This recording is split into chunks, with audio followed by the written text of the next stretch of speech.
Today, the final mods are going down to get the car on the road and get it ready for its first test drive.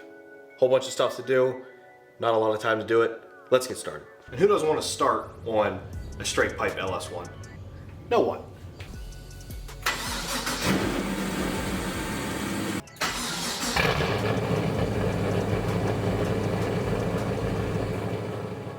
I got the drive shaft shortened and rebalanced. I bought this used from a guy. It was for an E36 T56 LS1 swap, but it was too long. The yoke was wrong, new yoke, U-joints. They cleaned it all up. If you saw this sitting around in the garage, it was covered in a layer of rust just from sitting, I guess. So they cleaned that all off. Now I'm just gonna prep it and give it some paint, make it look a little nicer and keep it from rusting again.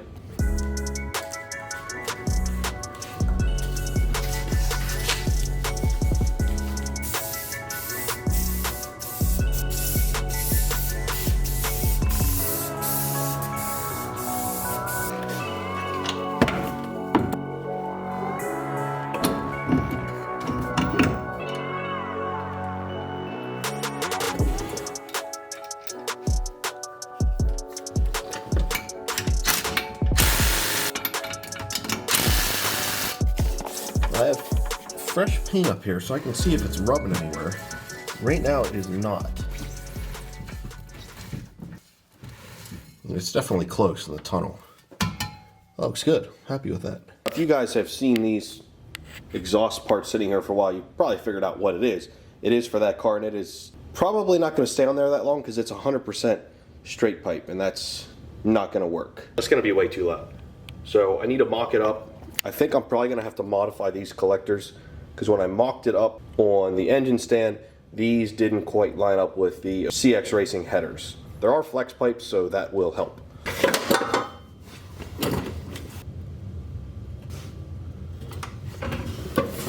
Well, I can't mock up the exhaust because I don't have any V-band clamps. I thought I did. I guess when I sold all my turbo stuff, I sold all the clamps. I also need to shorten up and make this hose for the steam vent port.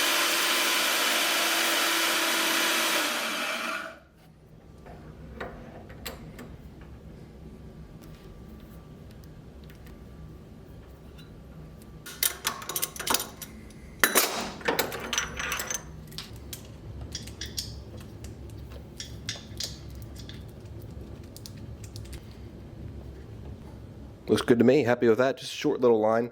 Connect all that right to the reservoir that I drilled and tapped for a 1/4 inch NPT.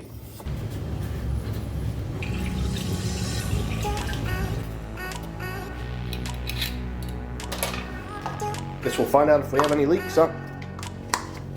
We got a 1/2 gallon of distilled water in, so now I'll do about a 1/2 gallon of coolant. And this thing is bone dry.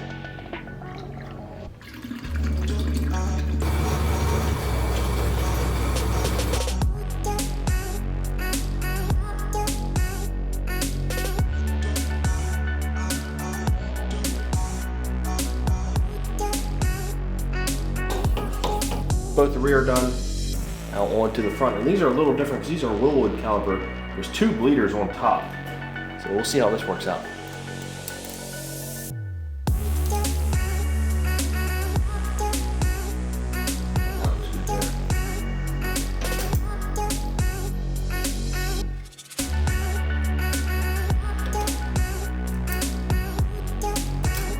All right, had to pump the clutch a few times as expected. But basically the brakes from the get-go were perfect. Great pressure there in the clutch. Fantastic pressure on the clutch pedal. That was super easy. Could not really have been any easier. Way faster than using 2 people, the old tool method. That job's done. Freaking super easy. So now that the car is mostly ready for its first drive, drive shaft in, coolant in it, everything's working. Seems to be running well, no leaks. I'm gonna put the inside back together because the interior is a complete and total hot mess. And this is as to be expected whenever you're doing a swap. So, yeah, gotta button all this back up. Yeah, my favorite thing to do.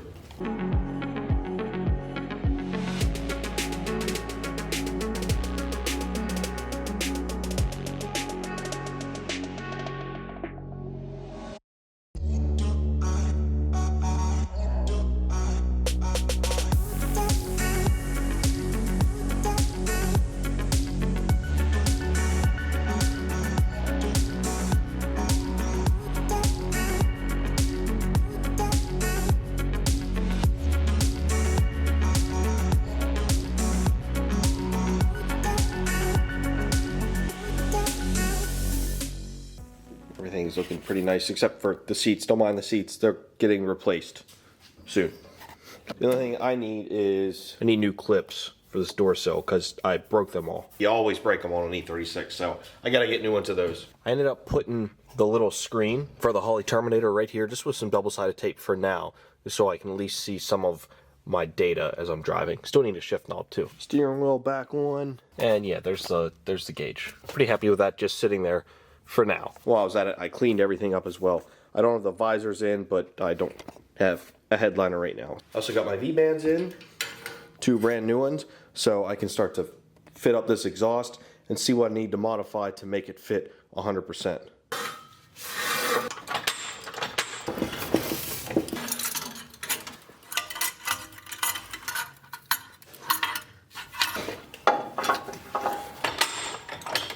Getting creative here. I think that'll work though. Had to get a little creative, but that worked out pretty well. The exhaust doesn't line up perfectly, but those flex pipes really help a ton. I mean, it just gets it lined up. We'll about start it up and see if it leaks. I'm just gonna clean up these surfaces with a flap disc real quick. I already did that under the car. That way when I get the new gaskets tomorrow, we'll get a nice tight seal. That's much better. Wasn't trying to get to like just bare metal everywhere, but if you saw that dust flying off, that was the old gasket material that was stuck on there. I just wanted that off so we have a nice smooth surface, hopefully get a nice seal. This has been one of the huge upgrades to the garage that I've made recently. I was always fumbling around for extension cords and stuff, and I figured I'd try one of these cheaper Amazon ones, and the thing works great. So if you're interested in one of these, I'll put a link below to the Amazon listing for it because I've had no issues with it. It works perfect. I have this honking huge 102mm throttle body and not a whole lot of room to work with. And I also bought this honking huge elbow and 4-inch pipe for an intake. So see if we can get it to fit. I don't know. All right, I got to trim this back so it sits more against there. So I got to trim it like all the way.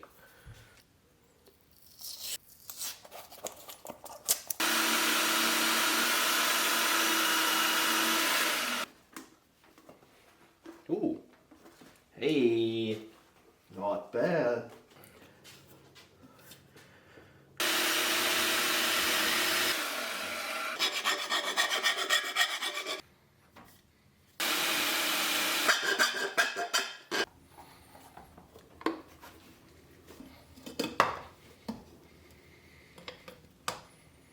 I think I like that.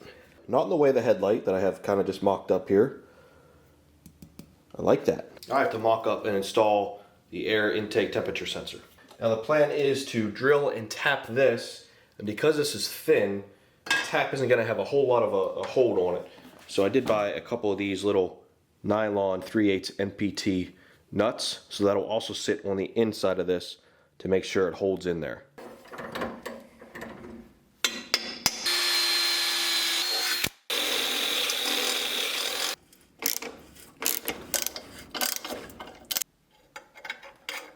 Oh yes. All right.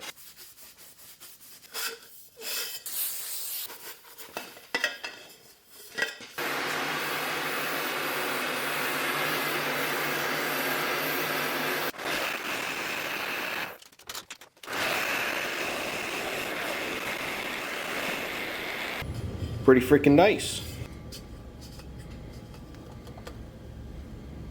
I actually truly don't think I need this on here because that does have a tight grip, just in case. And it's plastic, so at least if it ever happens to come loose, hopefully it won't completely destroy the engine.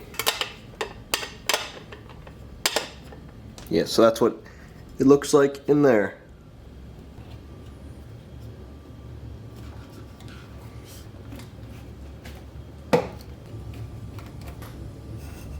Turned out excellent. And was super easy and simple to make too. Just a simple straight tube with a slight bend of 45, filter, silicone, bam, done. Intake air temp sensor, not that you can see it, but the wire's under there. It's not going anywhere. I wouldn't mind building some kind of little bracket from here to there, or here to there, here to there, at some point, just to sturdy it up a little bit. But it's not necessary. I think it looks very, very clean in there. Like it's supposed to be there. Wasn't just slapped on.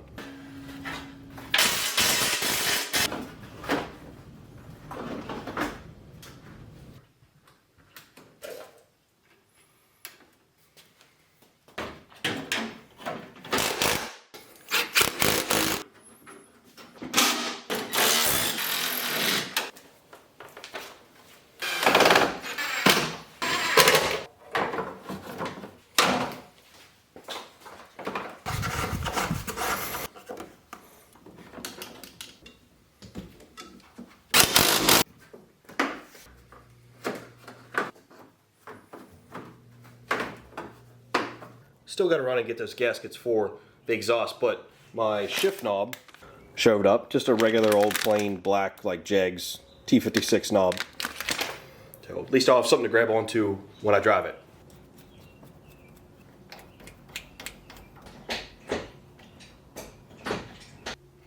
Very nice. Ignore the disgusting seat, please. Well, not disgusting, it's just all the leather fell off. Exhaust gaskets, nuts, bolts, washers are in. Time to put this exhaust on the car. I did kind of clean up the tips a little bit with some steel wool. They look a little nicer. So I have a little bit of a problem. Not sure how this exhaust was mounted before, but it looks like I need to make 2 L brackets to mount it to those factory rubber hangers. That's my thought, at least.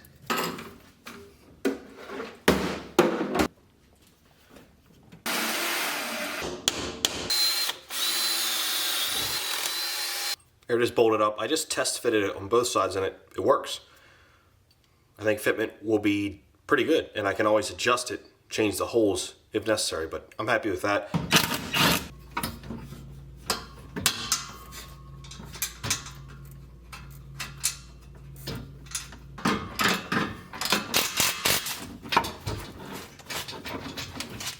Pretty clean and solid, but yet still utilizes the factory rubber mounts. I'll show you the fitment in a bit.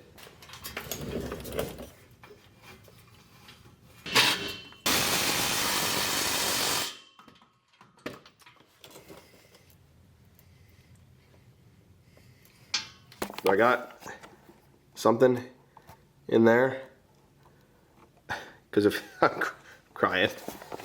Looking at it now, the tips are aligned in there like perfectly. For now, time to disturb the neighbors.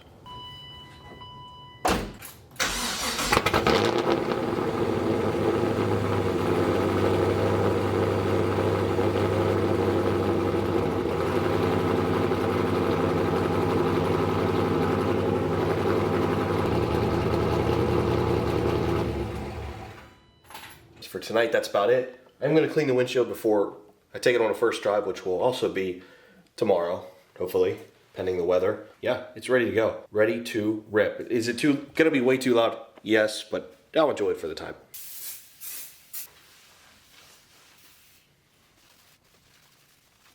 Good enough for now. I will be doing a whole video just regarding to detailing this thing and bringing back the paint to where it was before. It does clean up very nicely, so I need a full clay bar, buff polish wax. I need to do all that stuff and actually deep clean the interior. So look forward to that video in the future. For now, I'm gonna lower it down for the first time because it's ready to drive. Unfortunately, yeah, today's not that day because it is crappy out.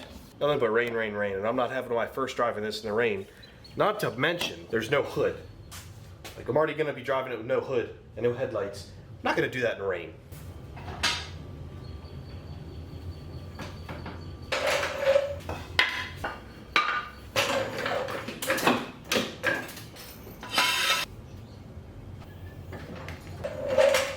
I have not seen the car like this in months. It hasn't been under its own power in years. I'm gonna do an on-the-ground start up and we're gonna actually have the car roll forward and backwards because it's the first time it's really gonna move on its own. And who doesn't want to start on a straight pipe LS1? No one.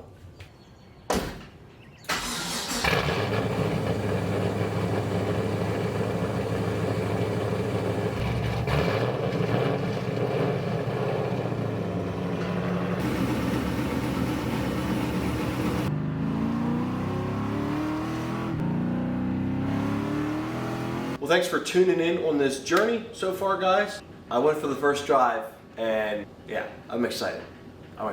So I hope you guys are excited for that video. That'll be coming out soon.